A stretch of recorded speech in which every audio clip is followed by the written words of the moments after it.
E aí, pessoal, vamos falar hoje sobre o que foi tratado na nossa última aula de História Moderna da FASUL. O tema foi a queda de Constantinopla. A gente vai refletir hoje sobre por que esse evento é considerado um marco de passagem da história medieval para a história moderna e vamos refletir se realmente faz sentido essa ideia ou se não. Bora lá?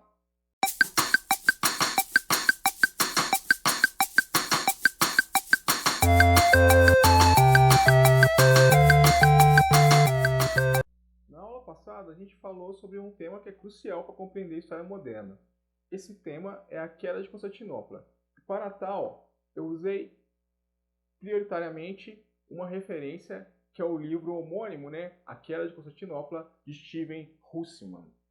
Esta obra, ela foi feita por um autor inglês, liberal, e que é um medievalista e tal, e que tenta trabalhar com profundidade este evento em específico, que foi a tomada de Constantinopla, de 1453, e, segundo o próprio autor, né, preenche uma certa lacuna que havia sobre esse assunto. Segundo ele, não havia nenhum estudo no assunto desde o começo do século XX que tratasse com profundidade a questão. E ele escreve esse livro em 68, né, com base, sobretudo, nas referências que existem sobre o assunto construídas pela perspectiva do Ocidente, né? Ele reconhece, inclusive, que ele tem dificuldade em ter acesso a fontes do Oriente e que ele consegue algumas com muito custo e tal, mas ele está falando aí sobre a perspectiva do Ocidente. O autor, logo na introdução, ele começa a falar que este evento, para ele, não tem essa relevância que comumente é tratada pela historiografia mais tradicional, né? Ele vai citar que tem outros eventos importantes aí para o início da história moderna, como, por exemplo, as navegações que começam antes da queda de Constantinopla, ou, por exemplo, o Renascimento, né, que é um movimento também que se dá antes desse período. Mas ele vai tentar fazer um balanço historiográfico e mostrar as situações mais pertinentes.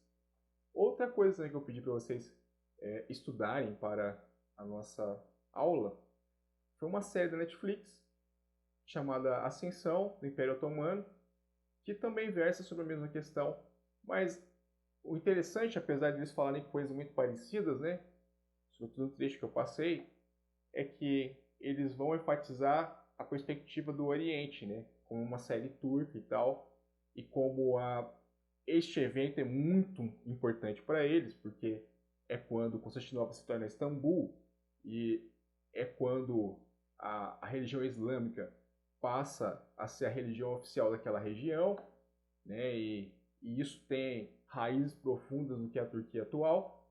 Eles têm uma perspectiva mais positiva e que leva mais em consideração o lado dos islâmicos, né, turco-otomanos.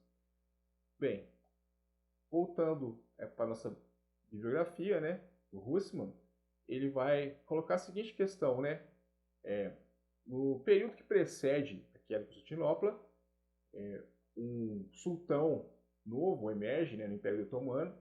Esse cara chama-se Maomé X.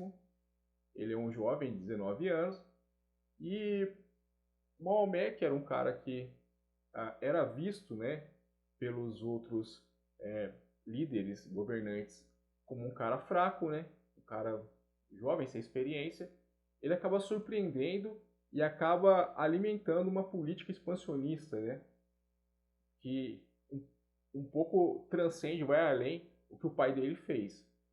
Neste período, observa-se que os europeus eles não tinham assim muita preocupação com o Oriente, eles estavam preocupados sobretudo com questões internas, e o Vaticano também tinha ali alguns problemas, né, em relação a Constantinopla, sobretudo para a questão do cisma religioso que havia, e o Papa ele tentava resgatar a unidade da igreja cristã, né? Isso era uma questão diplomática. Então eles tinham ressalvas de ajudar o pessoal lá do Oriente, né? Para quem não sabe, Constantinopla acabou se tornando ali, né, o último bastião do Império Romano, né, chamado de Império Romano do Oriente, e acaba se tornando a mais importante cidade cristã lá na parte do Oriente, né, parte asiática. Então, essa região, né, esse império que tinha muita relevância, né, ali no período da queda do Império Romano, ela foi progressivamente perdendo ali espaço, né, e foi definhando, e naquele período, naquela época, já estava ali passando por um período, né, de estagnação, né, de decadência. E então emerge nesse império ali na região da Anatólia, né, que é o Império Otomano, que vai ganhando cada vez mais força, e o momento crucial disso tudo vai culminar aí nesse governo do Maomé X e as suas pretensões de conquistar Constantinopla. Uma coisa importante que tem que saber, né, Constantinopla era uma cidade que já haviam tentado conquistar muitas e muitas vezes, nunca foram bem sucedidos, era uma cidade muito bem protegida, né, tinha umas muralhas muito difíceis de ser transpostas, né, era uma construção, né, robusta, né, de várias camadas que dificultavam muito para o invasor. Tal. Mas Maomé X, com alguma engenhosidade, muda o panorama das coisas. Né?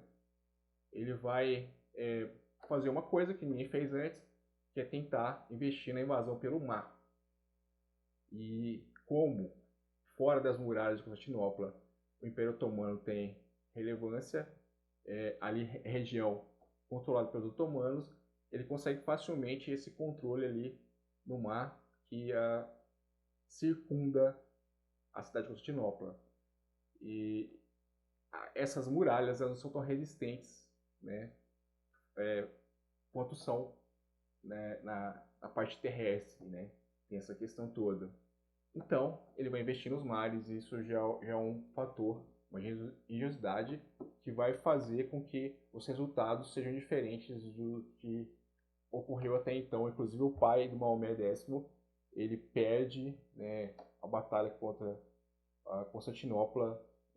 Ele também tentou invadir essa região, que foi mal sucedido. Outra coisa também que ele vai usar a favor é a tecnologia dos canhões, né, que já era usada já há algum tempo. No entanto, Urbano, né, um cara lá, um engenheiro que fazia canhões, vai procurá-lo e, inclusive, ele tem a história, né, de que ele primeiro procurou Constantino, que era o imperador de Constantinopla, e ele falou que não queria, e depois ele procurou o inimigo aceitou a invenção e usou isso no combate, e isso foi algo que ajudou muito nos resultados finais. Então, ele vai investir nessa tecnologia dos canhões e que ele vai colocar como um artifício que poderia destruir o obstáculo maior que eles tinham para essa conquista, que era as muralhas que circundam Constantinopla. Então ele faz os canhões enormes e o plano disso era botar a muralha abaixo. E isso vai ser algo bastante relevante para o resultado do conflito. Né? Então o Maomé mobiliza um exército muito grande, que era de 80 mil homens, né? Segundo consta lá nas estatísticas, né, sobre o assunto, ao passo que Constantinopla tinha um exército muito pequeno, somando tudo dava apenas uns 7 mil soldados, então era mais de 10 para 1, né? Só que Constantinopla tinha as muralhas e tal, então eles estavam numa posição estrategicamente favorável, e eles contavam também com a ajuda de alguns mercenários, né, que vinham de outras regiões, sobretudo do general genovês Justiniano, que vai ter um papel muito importante aí no conflito. Então, esse conflito não foi fácil, assim, não resolve-se de um dia para o outro, foi uma guerra de seco, né, que durou aí 70 dias e tal. Não foi fácil roubar essa muralha, como pode parecer. Essa questão do canhão tem um significado mais simbólico, né, que vai mudar a estratégia de guerra posteriormente.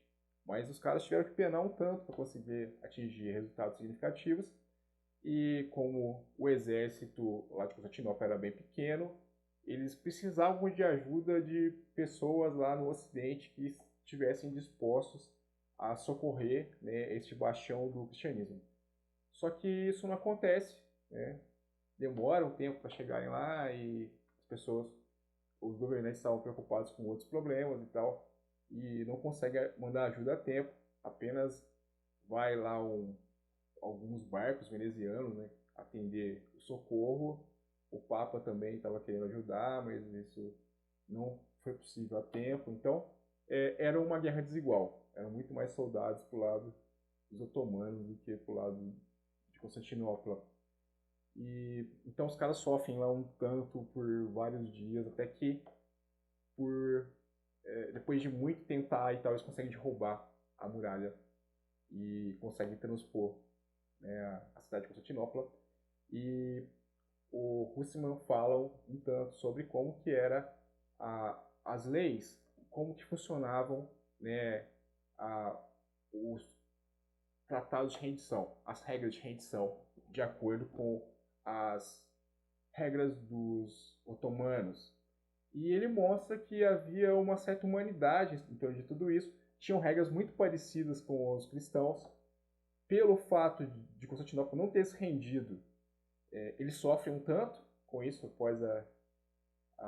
após eles perderem, né? Porque por 3 dias, né, é legítimo que os soldados vencedores eles saqueiem toda a região, né? Então eles vão fazer um monte de atrocidade lá, vão matar gente que vão achar ameaça pela rua, pessoas civis comuns a priori, e para além disso vão saquear um monte de coisa, mas depois estabelece ali uma ordem.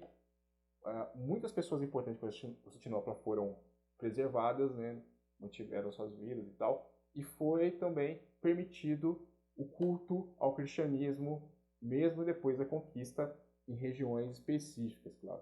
Só que é óbvio que a coisa não é tão de boinha assim, vamos dizer, né? Botaram fogo em bibliotecas e tal, saquearam igrejas, algumas, no entanto, foram separadas para que pudessem ser feitos cultos cristãos, que era uma coisa que, quando era o inverso, não era permitido. Assim, os cristãos eles eram muito rígidos nessa questão de manter a pureza da religião.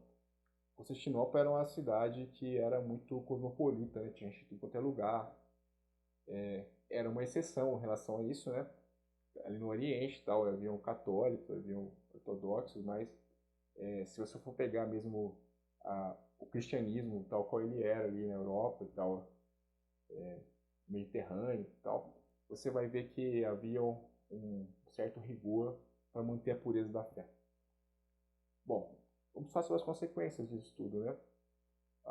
Segundo Russman, esse era um processo inevitável, de fato, não tinha como Constantinopla resistir por muito tempo, era um império decadente.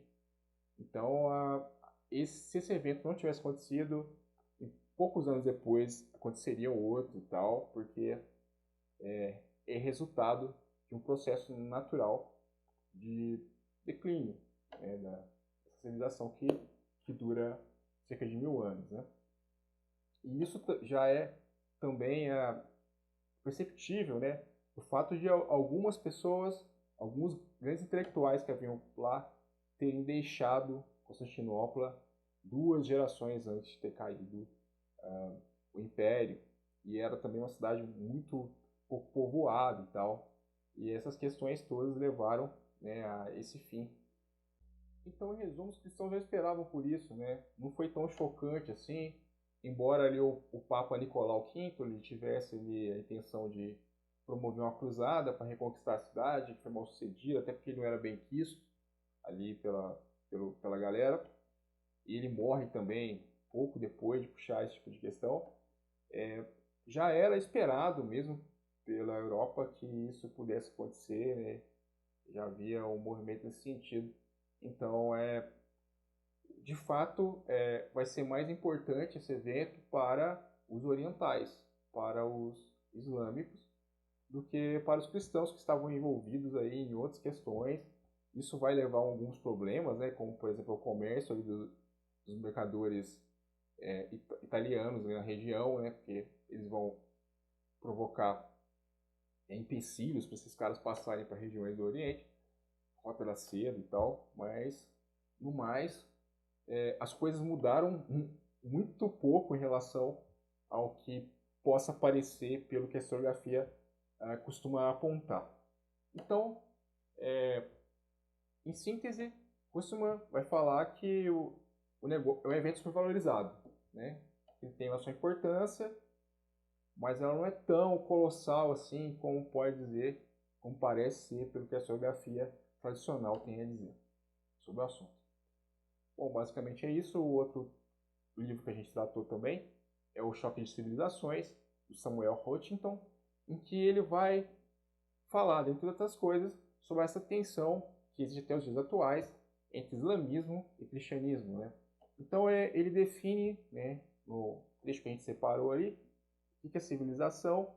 Civilização seria algo que separa o ser humano da barbárie, e esse conceito surge ali com os iluministas e depois vai ganhar algum destaque ali na historiografia alemã do século XIX. E, coincidentemente, civilizado é o cara que se parece mais com o europeu, né? Quanto mais distante da cultura europeia, mais bárbaro o sujeito é. Isso que a gente observa, por exemplo, estudando a América, né? Em que os índios eles têm ali tecnologia super avançada, isso não é reconhecido pelos europeus como uma coisa de valor, né? Então, ele fala que no século XX as coisas vão mudando de figura e passa a se reconhecer outros tipos de civilização para além da europeia. Uma coisa que ele destaca é que as maiores civilizações do mundo elas estão por trás dela religiões também de grande monta, né, que vão dar alicerce e sustentáculo para o caldo cultural que eles precisam para se firmar como civilização. Dentre essas maiores civilizações mais importantes, destacam-se a cultura ocidental, que é cristã, né? Também a civilização islâmica, né? Que são das mais relevantes do mundo, né? E ele vai versar um pouquinho sobre esse choque cultural, né? Huntington lembra que a civilização cristã ela vai se consolidar aí no século 8, século 9 depois de Cristo, né? Já aí em plena Idade Média, né? Como um instrumento ali que vai dar unidade ali para a cristandade, né? Ele vai associar isso com o movimento da cruzada, inclusive. Então, essa civilização, de forma interessante, ele fala que ela é bastante atrasada em relação a outras do período, como, por exemplo, a civilização chinesa. E ele também vai citar os islâmicos, né, que são muito desenvolvidos em outros aspectos em relação aos cristãos, e que isso só vai mudar de figura quando os cristãos começam a assimilar certas coisas que eram produzidas por essas culturas, e que esse momento que os cristãos vão se firmar como grande potência civilizacional, assim, mundial, vai ser ali pela época do Renascimento, ali no século XV, século XVI. Então, os cristãos passam a ter ali uma certa vantagem em relação aos outros povos, mas está sempre rolando ali um choque de tensão, né? Que se observa ali durante a expansão, né, dos islâmicos e tal, do Império Islâmico, que vai, isso bem antes, né? Vai até chegar ali na Península Ibérica, né? Quase que vai conquistar a França. Então essa tensão, esse choque civilizacional entre islâmicos e cristãos é muito antigo. E ele vai dizer o seguinte: os motivos dessa tensão é o fato de que islâmicos e cristãos têm muitos aspectos em comuns e eles buscam as mesmas coisas, e isso gera problemas. Ele vai falar, por exemplo, que a jihad, né, que é a Guerra Santa Islâmica, ela parece muito com a ideia do Deus Hut, né, que é dos cruzados, lá do Deus Quer. Outra coisa também que são religiões monoteístas, né, que vão substituir o que havia até então, que era o predomínio de religiões politeístas, né. Então, outra coisa também que eles fazem é essa disputa, né, do nós contra eles, né? Nós somos os tais, nós somos os bons contra eles que são os maus.